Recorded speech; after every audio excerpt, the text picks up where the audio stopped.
Friends, welcome back to your UPSC. Today we are going to start with a new concept in human geography, that is welfare approach. So let's get started. So welfare approach, as the name suggests, it deals with the well-being of the population residing in any area. Okay? So it deals with the well-being of population residing in any area. So this approach, it basically deals with the issues that are related to inequality and injustice in the society. Okay, so it fights against inequality and injustice. Okay, now as we can see that the basic aim of the welfare society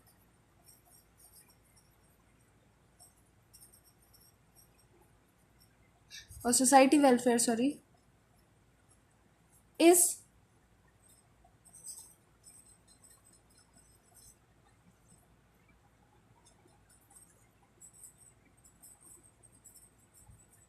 social well-being. Okay, now social well-being, it can occur only when the people in an area or the people of the area which or of the concerned area, they are treated equally and the justice is imparted equally to everyone. Okay, so the welfare approach, it basically it relates to the issues of inequality and injustice. Now welfare approach, it is of the point of view that if we want a sustainable environment, then a man should be considered equal to each other. Okay, men should be considered, or any individual should be considered equal to one another. Okay, so any sort of inequality or any sort of social injustice or any such social issues, if they occur, then it is difficult to maintain a sustainable environment in a society.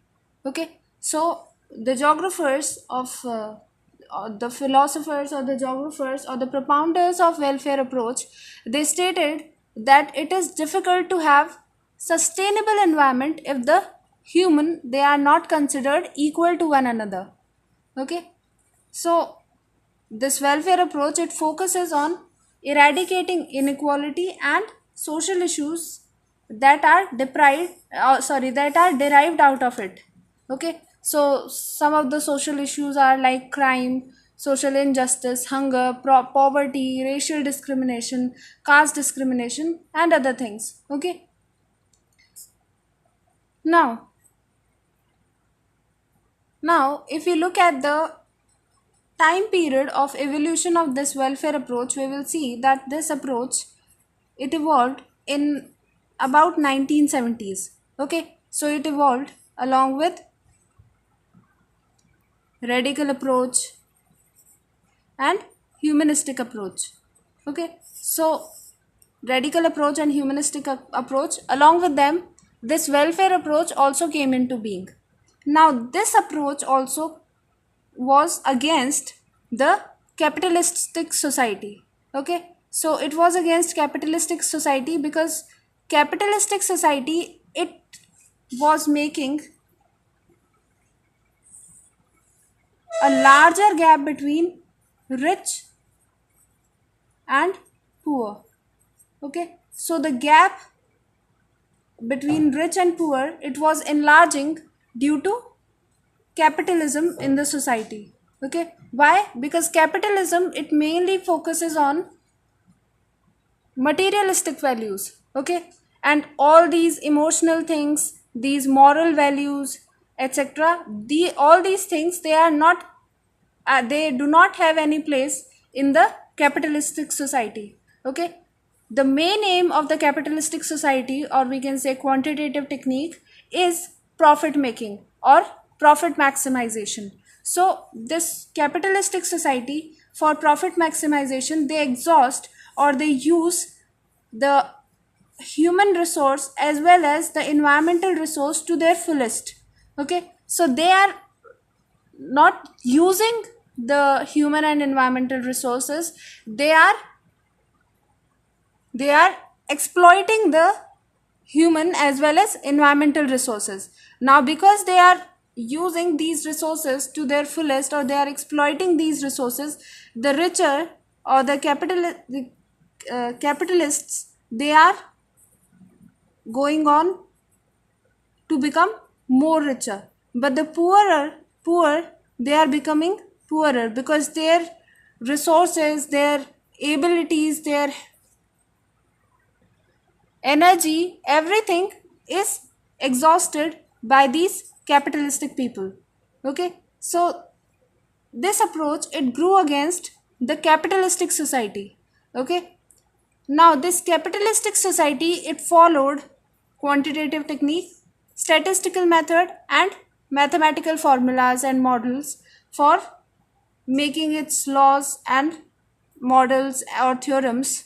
Okay, so this approach was mainly against the capitalistic society, but at the background we can see it was against quantitative technique, statistical method, or mathematical formulas, or we can say it was against quantitative revolution. Okay, so this approach, it grew against quantitative revolution. Now, because in the capitalistic society, the whole of the concern was profit maximization, so everything was related to space. Human was considered merely as a dot, as a data, okay, or as a number. Human was not given any special position in the quantitative revolution. So because of that, or as opposition to that, we can see that welfare approach, it focused on redirecting human geography. Now how it wanted to redirect the human geography? It wanted to direct the human geography towards social problems. Okay, so it wanted to direct the human geography not to the profit maximization, but to the social problems that are faced by every group, every class of the society. Okay, so these social problems are like poverty, hunger, crime, racial discrimination, caste discrimination, etc. So all these problems, they were focused on, or they were meant to be focused on in welfare approach. Now if you look at this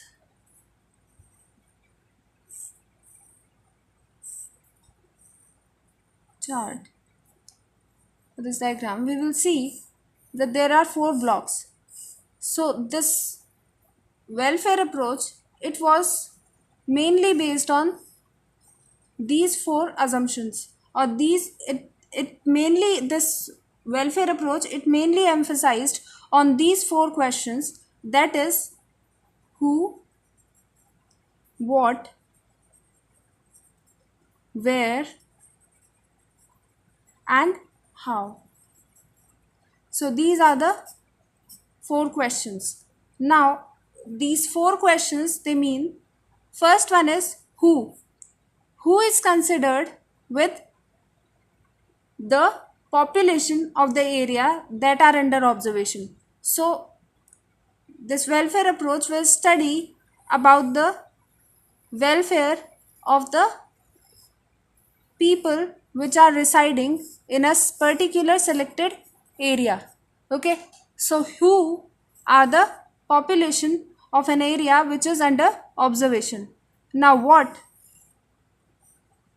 like what are the facilities that are available, or what are the handicaps that are enjoyed by the population residing in that area.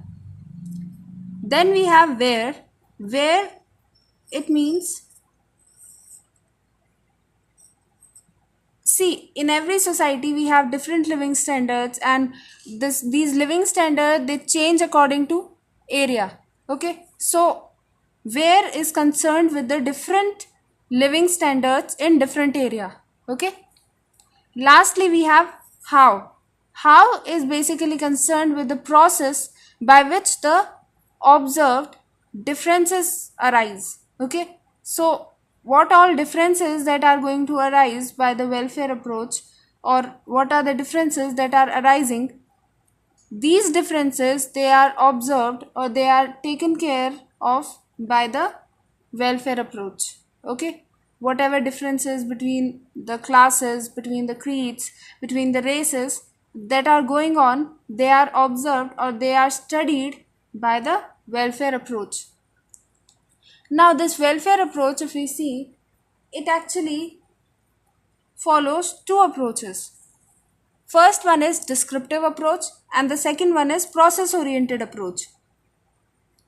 Now descriptive approach, it basically is, for example, like I will say, we need social justice for any area. Okay, so this social justice, what this social justice will do, and all these things, all these theoretical things will be studied in this descriptive approach. But how can we get this social justice, or what are the ways of getting this social justice?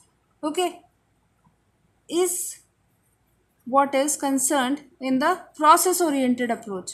It deals with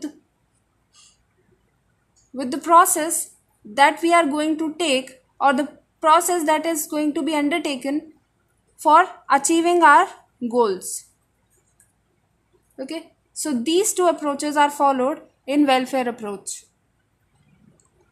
Now if we look at the origin of this approach, or if we try to look at the history of this approach, we will see that this approach, it basically evolved in 1970s, but its root,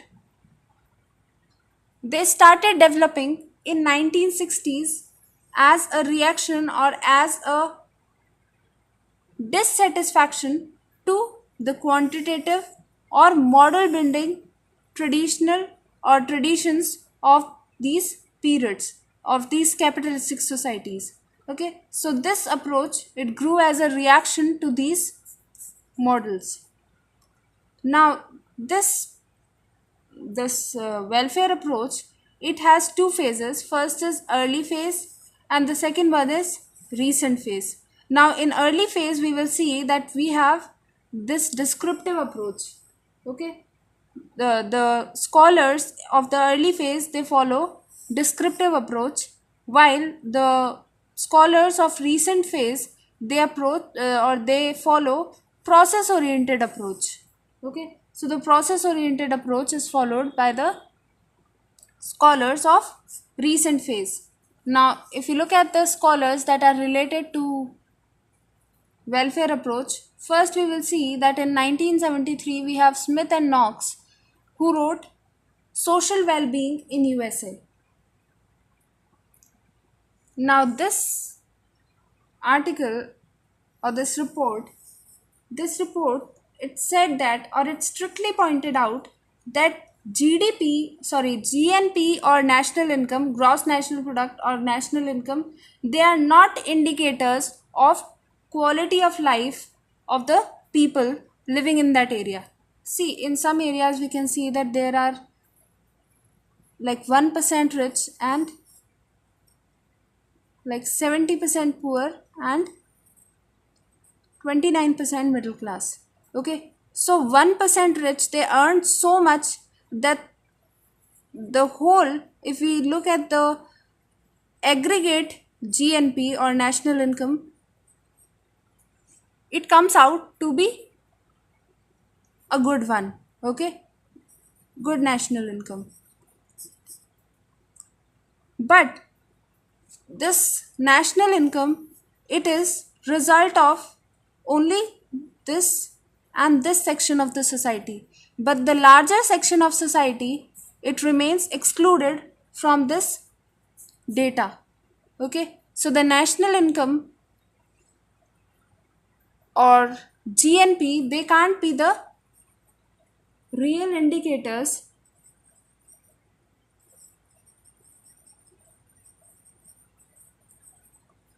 of the quality of life the people are living there. But we can use some social parameters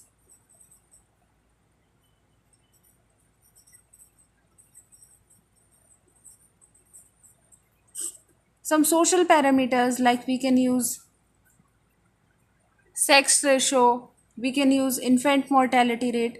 All these things, all these social parameters, they can be used for understanding or for studying the social well-being of any area. So this report, it was launched in 1973 by Smith and Knox. Next we have Harris. Harris gave a predictive model, and this predictive model was basically to understand the criminal behavior. So if the society is very well off, or a society is very prosperous, we will see that the criminal activities going on in that place will be much less as compared to the society which is poor or which is unhealthy.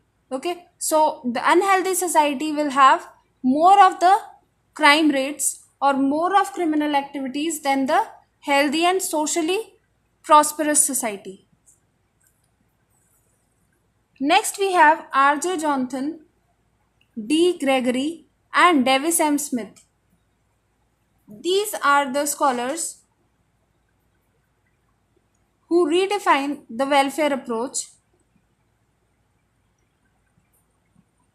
So they said that in a spatially disaggregated society, a level of or general level of welfare can be written as, so they gave the formula, welfare, general level of welfare can be written as function of S1 to Sn.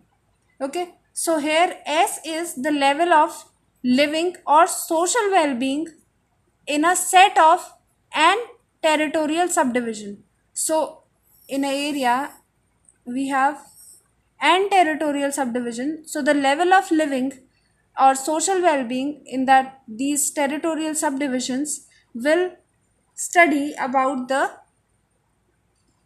well-being or general level of welfare of that area. Now S can be calculated, or the level of living can be calculated by the function of x1 to xm. Okay, so X is the quality of m number of goods and beds consumed or experienced by the population living there. Okay, so the crimes or the functions or the fares, everything good or bad that are experienced by the people who are living in the area, if they are aggregated, or the function of this X is aggregated, then we can study about the level of living of the people. Now the level of living of the people or social well-being of the people in an area can also be studied by the function of U1 to UK. Now this is, U is basically the level of well-being, satisfaction or utility of each of the K population subgroup. So it basically deals with the level of satisfaction or well-being of an area. Okay, so by this we can, by using these formulas, we can understand or we can calculate the level of welfare of any area. Lastly, we have Pareto Optimality. Pareto Optimality, he actually gave a graph. Now this graph, this is showing the well-being of one person, and this one is showing the well-being of second person. Okay, and this graph, in this graph, the slope is drawn like this. Okay, now this graph, it states that, or it suggests that it is impossible for a person to be better off without making other person worse off. Okay, so for increasing the level of one section of the society, we have to decrease the level of other section of the society. Okay, so for the capitalist to rise, we have to exhaust the resources of the workers. Okay, so for capitalists to become well off, the workers, they have to become worse off. Okay, so this graph, as we can study this graph, this is the well-being of X. So let's start with here. So initially Y is very well off person. Okay, now X is directly related to Y. So as soon as the well-being of X increases, the well-being of Y, it decreases. Okay, see, now well-being of X is increasing. Initially it was here, now it has come here, while the well-being of Y, it is decreasing. Initially it was here, but now it has decreased to this one. Then we can see, if the well-being of X, it decreases or it increases more, then the well-being of Y, it decreases, it further decreases. So this process will continue. Okay, so this graph, it actually suggests that for a one person to be well off or better off, then the other person has to be worse off.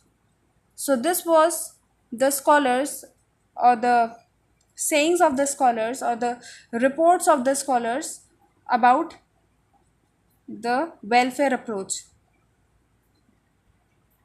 And that was all about welfare approach. So that's all for today, guys. I hope you enjoyed today's lecture. Let's meet in our next class. Till then, take care and have a nice day. Thank you.